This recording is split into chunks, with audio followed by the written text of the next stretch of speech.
On the 29th of December 2023, around 6:30 in the evening, royal watchers saw an ambulance with police escort departing the Sandringham estate at speed.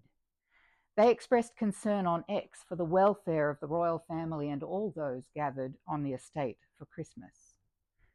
No explanation for the incident was ever offered by the palace, although it has been and remains the convention to report on royal hospital admissions. There is, however, only one member of the royal family that we have not seen since that night. When Queen Victoria went into seclusion after Albert's death, it resulted in a wave of republicanism, and Lord Salisbury counselled the Queen that the people's loyalty depended on almost constant publicity. Seclusion, he said, is one of the few luxuries in which royal personages may not indulge. This quickly became a tenet of royal conduct, which Queen Elizabeth took to heart, quipping, "I need to be seen to be believed." This established and later ruthlessly enforced rule has been applied to all senior royals, unless disgraced, and that is what makes the current situation so extraordinary. On the 17th of January, Kensington Palace announced that Catherine, Princess of Wales, had been in hospital having planned abdominal surgery, that the surgery had been successful, and that her condition was not cancerous. These words did not indicate that cancer had been removed, rather that none had been found. On the 29th of January, the palace announced that Kate was home from hospital. Oddly, because we supposedly knew which hospital she was in, and also in contrast to the king, there were no photos of her leaving the hospital or arriving home. The palace said she would not return to public duties until after Easter, and neither would regular updates be forthcoming in the meantime. Everyone understands that royals need some privacy, but it soon became bemusingly obvious that Catherine's degree of privacy was to be something famously unavailable to any other royal since Queen Victoria. No engagements, no receiving, no sightings at all, no photos at all, as Kate Halfpenny put it on March 8th, not so much as a phone snap of her in a dressing gown playing Uno with the kids. It was concerning already, some 10 weeks after Christmas. It's now been more than twice that time. But what has made it particularly confusing is that serious journalists seem to leave reporting on the royal family to the rota, and then loosely follow their lead on how to frame stories whenever the royals make the news. So the media has more or less blindly followed the palace's lead in pretending that, protocol breach and awkward constitutional implications notwithstanding, Catherine's sudden disappearance was adequately explained and perfectly acceptable. But things were about to go from strange to surreal. On the 10th of March, Kensington Palace released a photograph purporting to show Kate seated with her children around her, which was quickly pulled by global photo agencies because the image had been visibly manipulated. In it, Kate looks rosy, healthy and happy. This is perhaps the most confusing aspect of the palace's shifting narrative about Kate's illness. If the princess looks so well, why are we only getting these rare, heavily mediated glimpses? If she is in fact too ill to be seen in public, why does she look so fine in what are supposed to be honest current images? Is she even there at all? The revelation of fakery by Kensington Palace unleashed a noisy but fruitless debate about imagery, editing, conspiracy theories, and royal integrity. Seclusion of a royal demands the people's absolute trust, and this is not a good time. Currently in Britain, according to the BBC last year, over a quarter of the population already want an elected head of state.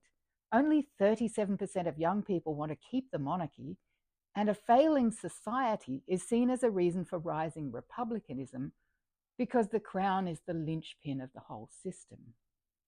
With the crown so short on good faith, the Princess of Wales going without warning into months-long seclusion with an oddly patchy cover story can only raise suspicion. Brushing over the farm shop video, which appeared on the 18th of March, if you want my thoughts, they're in Princess M.I.A. too. After that, anticipation of Kate's re-emergence was at fever pitch. Then, after days of rumours and denials that a big announcement was coming, on the 22nd of March, Kensington Palace and BBC Studios posted a video announcement by Kate herself, sitting alone in the garden at Windsor, explaining, more than 2 months after her surgery, how it turned out it was cancer after all. Naturally, she requested privacy, which unsurprisingly meant continued total seclusion.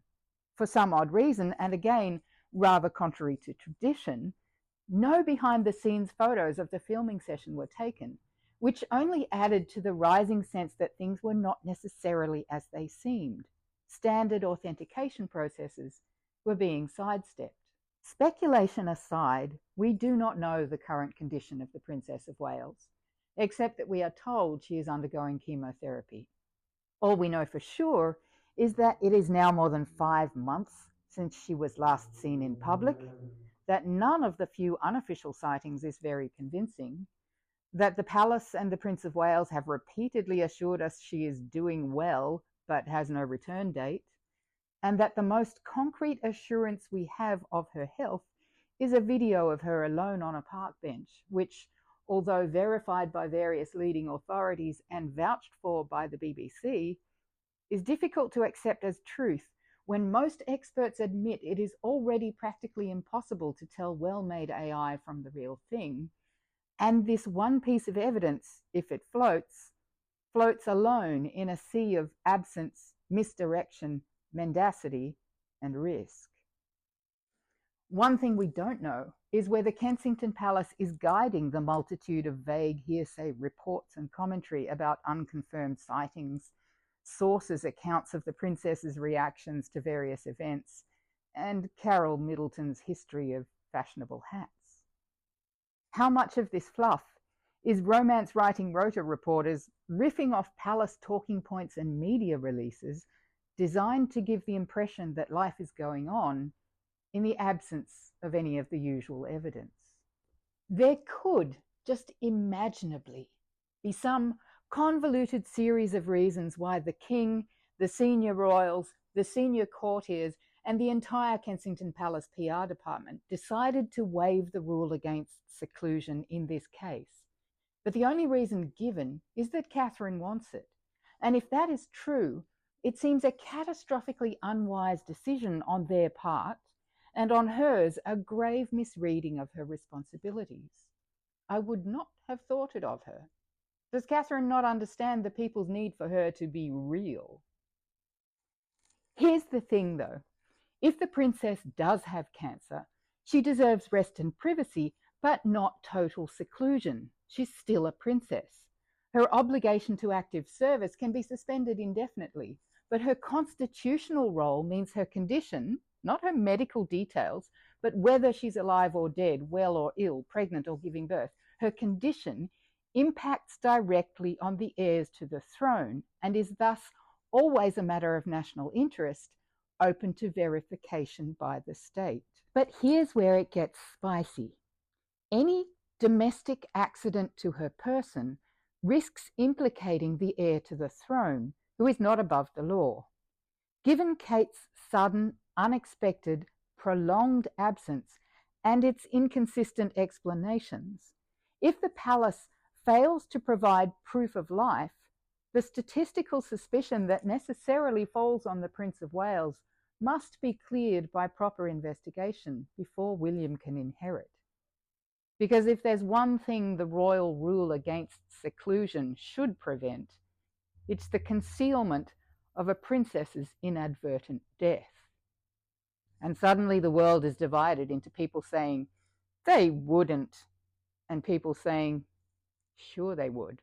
There's a test, and it couldn't be simpler.